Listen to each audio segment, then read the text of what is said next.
आउज़ुबिल्लाहिमिनश्शैतानिर्रजीम बिस्मिल्लाहिर्रहमानिर्रहीम। Welcome to honour sir PAF as a airman test preparation के course की इस वीडियो में आपको वेलकम कहता हूं। इस वीडियो में इंशाल्लाह ताला आपके साथ में एक और एक्सपीरियंस शेयर करने जा रहा हूं जो कि बच्चों ने अपने MCQs बताए थे और डेली बेस पे बहुत ज़्यादा एक्सपीरियंस मेरे सामने आते हैं, बहुत से सवाल आते हैं। तो उनमें से मैं वो सवाल लेके आता हूँ जो कि पहले मैं शेयर नहीं किए। तो इससे पहले भी मैं आपके साथ बहुत से एक्सपीरियंस शेयर कर चुका हूँ जिनमें मुख्तलिफ सवाल मैंने बताए हैं। तो जो बच्चे अपना टेस्ट दे के आते हैं, जो रिपीटेड सवाल होते हैं, वो मैं इस मतलब वीडियो में इंक्लूड नहीं करता। मैं वही सवाल लेके आता हूँ जो न्यू आए होते हैं। तो आप मुकम्मल प्रिपरेशन के लिए पिछली वीडियोस को भी देखें, इसको भी देखें, इंशाल्लाह ताला आपकी मुकम्मल तौर पे तैयारी हो जाएगी। तो चलिए बिना टाइम ज़ाया किए वीडियो का आगाज़ करते हैं। लेकिन उससे पहले अगर अभी तक आपने हमारे चैनल को सब्सक्राइब नहीं किया तो चैनल को सब्सक्राइब कर लें। अगर वीडियो पसंद आए तो वीडियो को लाजमी लाइक कीजिएगा। तो चलिए चलते हैं अपने टॉपिक की तरफ। Test experience most repeated MCQs।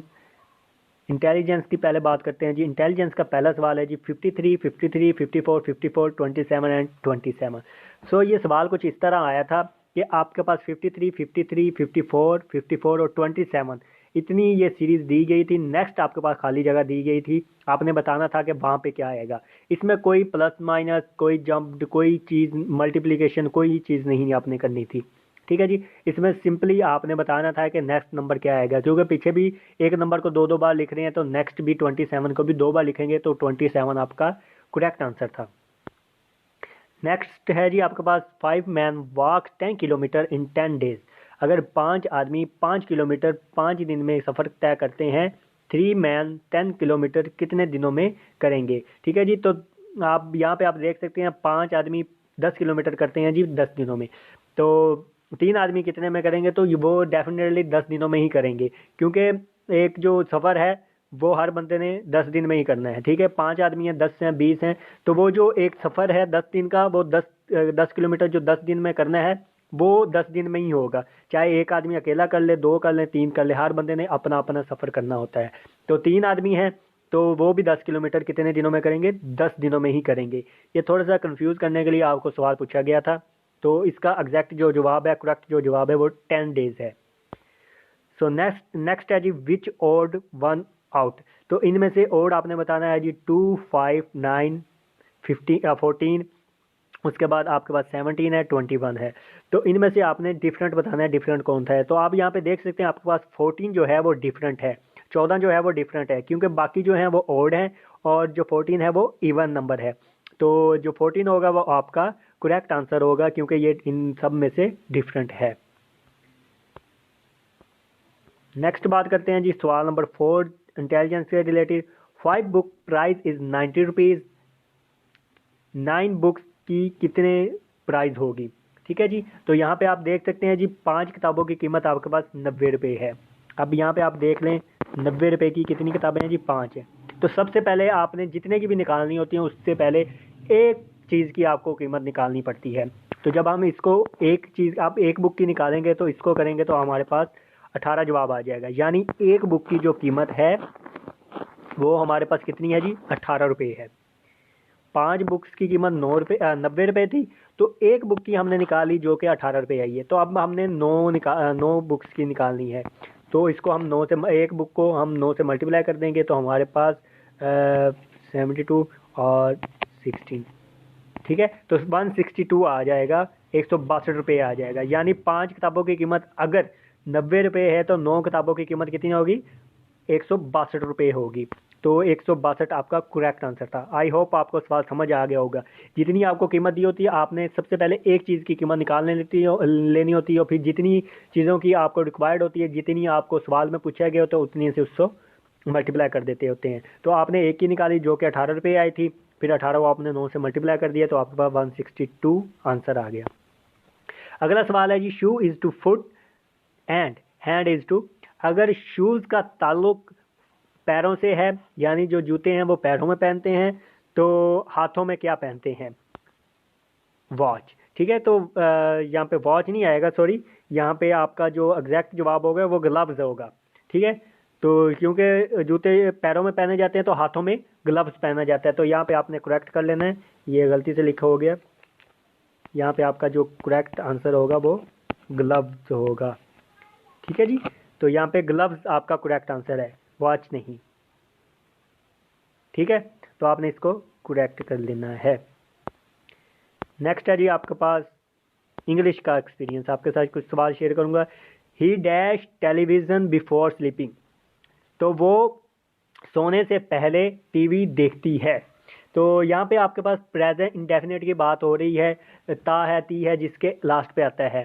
तो उसमें क्या करते हैं, तो फर्स्ट फॉर्म के साथ एस या ई एस का इजाफा करते हैं। ही शी इट सिंगल नेम वगैरह आ जाएं तो आप एस या ई एस का इजाफा करते हैं। तो यहाँ पे आपके पास ही है तो आप एस या ई एस का इजाफा करेंगे। तो आपके पास देखने की इंग्लिश होती है वॉच, तो इसके साथ ई एस का इजाफा करके वॉचिज आ जाएगा। ही वॉचिज टेलीविज़न बिफोर स्लीपिंग, वो सोने से पहले टीवी देखती है। ठीक है, तो यहाँ पे या देखता है, ये आपके पास जो वॉचिज है ये आ जाएगा एस या ई एस का इजाफा करके। नेक्स्ट आपके पास है जी ऑपोजिट ऑफ एक्सपेंसिव। एक्सपेंसिव का मतलब होता है जी महंगा। ठीक है, तो इसका ऑपोजिट यानी उल्ट बताना है आपने, तो इसका उल्ट होगा चीप। चीप का मतलब होता है सस्ता, ठीक है, कम कीमत वाला। तो एक्सपेंसिव होता है महंगा, चीप होता है सस्ता। तो इस एक्सपेंसिव का जो ऑपोजिट होगा, जो इंटोनिम होगा, वो आपके पास चीप होगा। नेक्स्ट है आपके पास बो सिट डैश आ चेयर। तो यहाँ पे आपने प्रेपोजिशन लगानी थी, तो जो यहाँ पे सिट ऑन द चेयर होता है, तो यहाँ पे आपके पास जो प्रेपोजिशन आएगी वो ऑन आ जाएगी, बो sit on the chair. Next बात करते हैं जी, अगला जो सवाल है आपके पास, island which is silent. In island which is silent, तो आईलैंड में जो वर्ड है वो कौन सा साइलेंट है, एस साइलेंट है, क्योंकि आई एस हम लिखते हैं लेकिन इसको पढ़ते नहीं, हम इसको आईलैंड पढ़ते हैं। ठीक है, तो एस यहाँ पे क्या है जी, साइलेंट है। तो आपका जो करेक्ट ऑप्शन होगा वो एस होगा। नेक्स्ट है जी, all the money dash I gave her has been spend. जो भी मैंने उसको पैसे दिए थे उसने सारे खर्च कर दिए। तो यहाँ पे क्या आएगा जी, डैट आएगा, जो के। ठीक है, मैंने उसको जितने भी पैसे दिए थे तो उसने सारे ही खर्च कर दिए।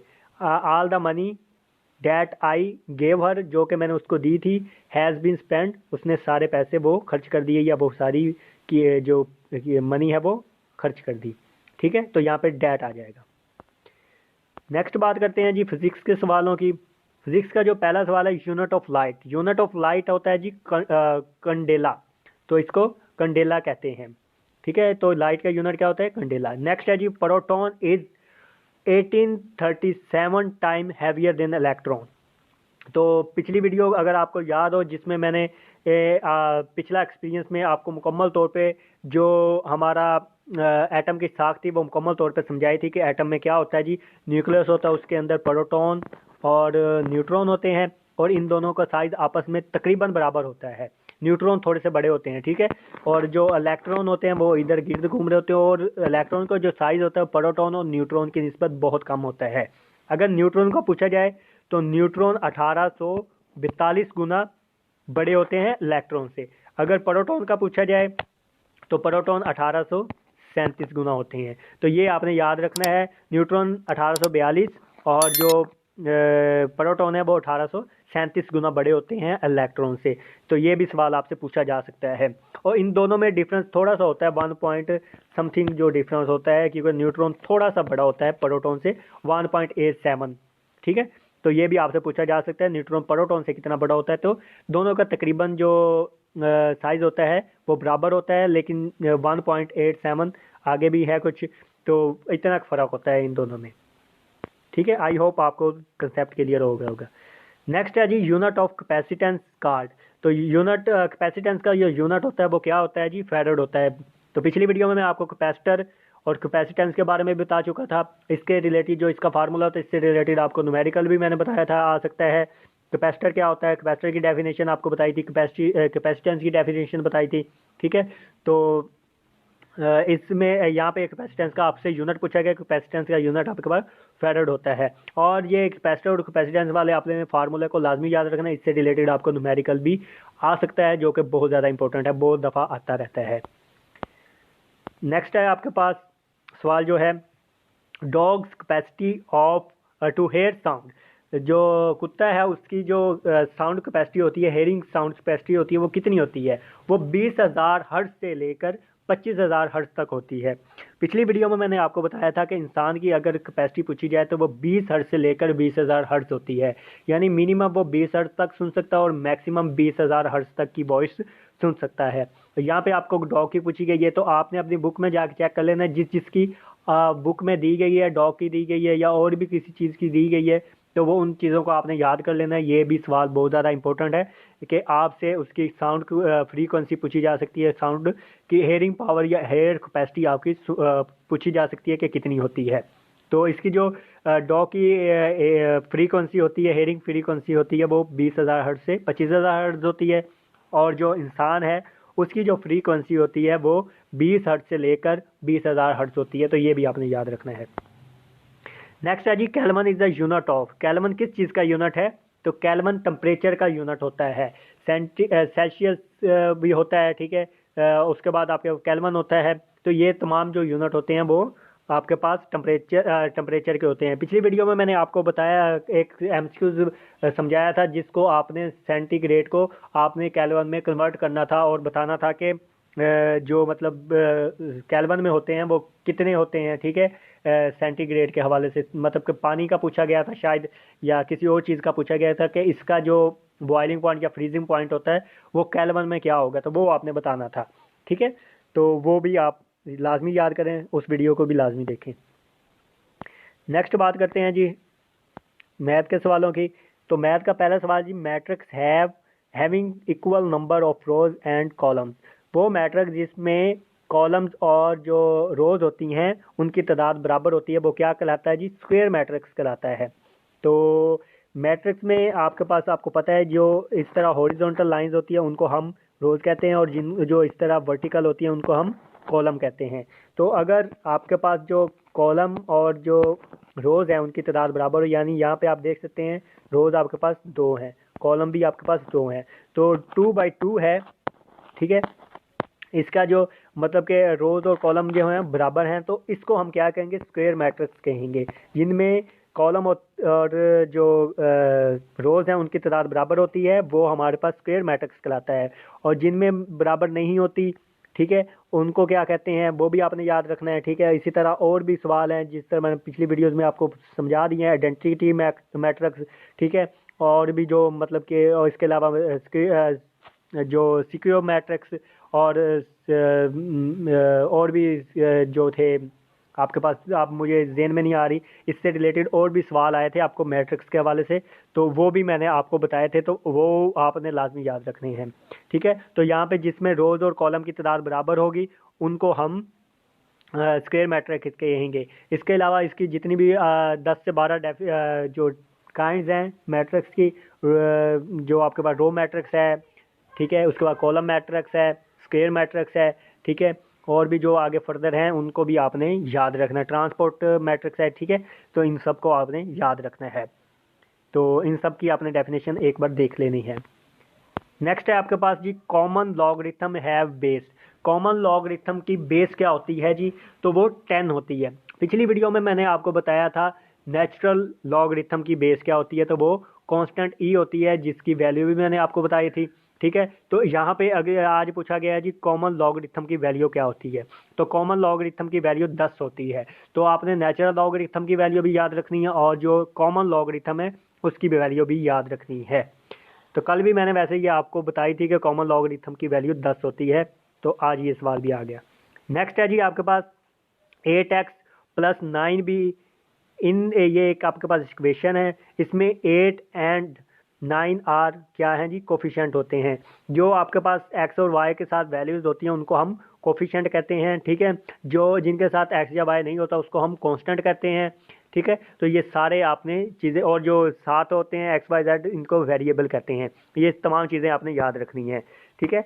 मतलब कि जो इस तरह आपके पास अगर इक्वेशन है 2x + 3y + 2, तो ये जो होगा वो आपके पास कांस्टेंट होगा, और ये जो साथ होते हैं इनको कोफिशिएंट कहते हैं, और जो x y होते हैं इनको हम वेरिएबल कहते हैं, और ये कोफिशिएंट है, ठीक है, कोफिशिएंट। और ये हमारे पास जो होते हैं x और y, इनको वेरिएबल कहते हैं, और ये जो होता है वो कांस्टेंट होता है। तो इन तीनों को आपने याद रखना है। इनसे रिलेटेड भी आपसे सवाल पूछा जा सकता है कि 2 इज तो आपने बताना होगा कांस्टेंट होता है, या आपसे इक्वेशन दी होगी बताना है कांस्टेंट कौन सा है, तो आपने बताना होगा 2 इज कांस्टेंट। अगला सवाल है आपके पास, the angle greater than 18 degree and less than 16 degree 360 degree is called reflexive angle. जो एंगल 180 से बड़े और 360 से नीचे होते हैं उनको हम क्या कहते हैं जी, रिफ्लेक्सिव एंगल कहते हैं। तो मैथ की जितनी भी वीडियो शेयर की हैं इस के रिलेटेड, एंगल्स के रिलेटेड, मैं मुकम्मल तौर पे आपको कंसेप्ट बता चुका हूँ। मैथ की 2 वीडियोस मैंने आपके साथ शेयर की हैं जिसमें मुकम्मल तौर पे आपको टॉपिक समझाए हैं।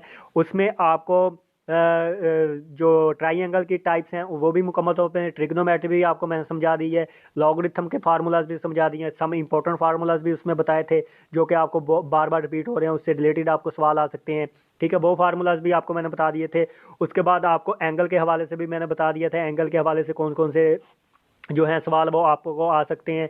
सर्कल के रिलेटेड भी मुकम्मल कॉन्सेप्ट बताया था कि सर्कल में जो आपके पास रेडियस होता है वो क्या होता है, डायमीटर क्या होता है, सेकंड क्या होता है, कोड क्या होता है, वो तमाम चीज़ें वो उस वीडियो में मैं बता चुका हूँ। अगर वो वीडियो नहीं देखी तो उसको लाजमी देख लें, वो दोनों वीडियो आप देख लेंगे तो मैथ के जो इंपॉर्टेंट कंसेप्ट हैं वो सारे आपको क्लियर हो जाएंगे इंशाल्लाह ताला। उसी से रिलेटेड आपको सवाल पूछे जाएंगे, ठीक है, तो आपने उस वीडियोस को लाजमी देखना है। अच्छा, यहाँ पे हम बात करते हैं, यहाँ पे आपके पास 0 डिग्री होता है, यहाँ पे आपके पास 90 डिग्री होता है, 180 डिग्री होता है, ठीक है, 270 होता है, और यहाँ पे दोबारा से आपके पास जब सर्कल मुकम्मल हो जाता है तो 360 डिग्री हो जाता है।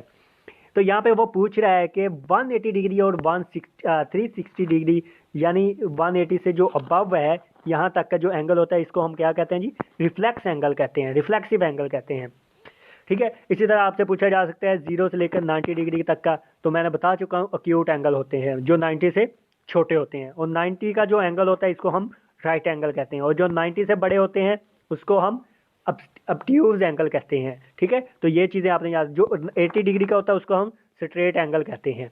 तो ये तमाम चीज़ें मैं पहले ही आपको बता चुका हूँ, दोबारा से बता रहा हूँ इसलिए कि आप अच्छी से अच्छी तैयारी कर सकें। ठीक है, तो दोबारा से कह रहा हूं कि अगर आप मुकम्मल तौर पे अच्छी तैयारी करना चाहते हैं तो वो जो मैथ के इंपॉर्टेंट टॉपिक आपको बताएं, मुकम्मल कंसेप्ट वहां पे बताएं, उनको लाजमी देख के जाइएगा। तो नेक्स्ट बात करते हैं जी, आई होप आपको समझ आ गए होंगे एंगल के हवाले से सारे कॉन्सेप्ट। नेक्स्ट है जी आपके पास set have one element is called. तो वो सेट जिसका सिर्फ एक एलिमेंट होता है उसको क्या कहते हैं, सिंगल टून एलिमेंट कहते हैं। ठीक है जी, तो ये थी आज की वीडियो। उम्मीद है आपको वीडियो पसंद आई होगी। अगर वीडियो पसंद आई तो वीडियो को लाजमी लाइक कीजिएगा और हमारे हॉनर सर चैनल को लाजमी सब्सक्राइब कीजिएगा और साथ लगे बेल आइकन को ऑल पे क्लिक कर दीजिएगा ताकि इस तरह की मुफीद अपडेट आप तक बासानी पहुंचते रहें। और इसके अलावा मैं आपको बताता जाऊँ कि एयरमैन के टेस्ट के अलावा हमने ASF का टेस्ट जो है उनकी प्रिपरेशन भी स्टार्ट की हुई है, उनका कोर्स भी शुरू किया हुआ है, तो उसकी भी मुकम्मल तौर पे इन्फॉर्मेशन भी आपको दी जाएगी, मुकम्मल तौर पे प्रिपरेशन भी करवाई जाएगी। अगर आपने ASF में कारपोलर अप्लाई करना है, ASI अप्लाई करना है, किसी भी जॉब के लिए अपने अप्लाई करना है, किसी भी रैंक के लिए अप्लाई करना है, तो आप अगर ASF की तैयारी करना चाहते हैं तो वो भी हमारे चैनल पर लाजमी करवाई जाएगी। आप जाके प्ले लिस्ट में उस ASF वाली प्ले लिस्ट को सेव कर सकते हैं, उसमें जितनी वीडियोज़ आएंगी आप तक बासानी पहुँच जाएंगी, और चैनल को लाजमी सब्सक्राइब कीजिएगा। मैं मांगता हूँ अगली वीडियो तक के लिए आपसे इजाज़त, तब तक के लिए अल्लाह निगहबान, खुदा हाफिज़, दुआ में याद रखिएगा। अस्सलाम वालेकुम वरहमतुल्लाहि वबरकातुहू।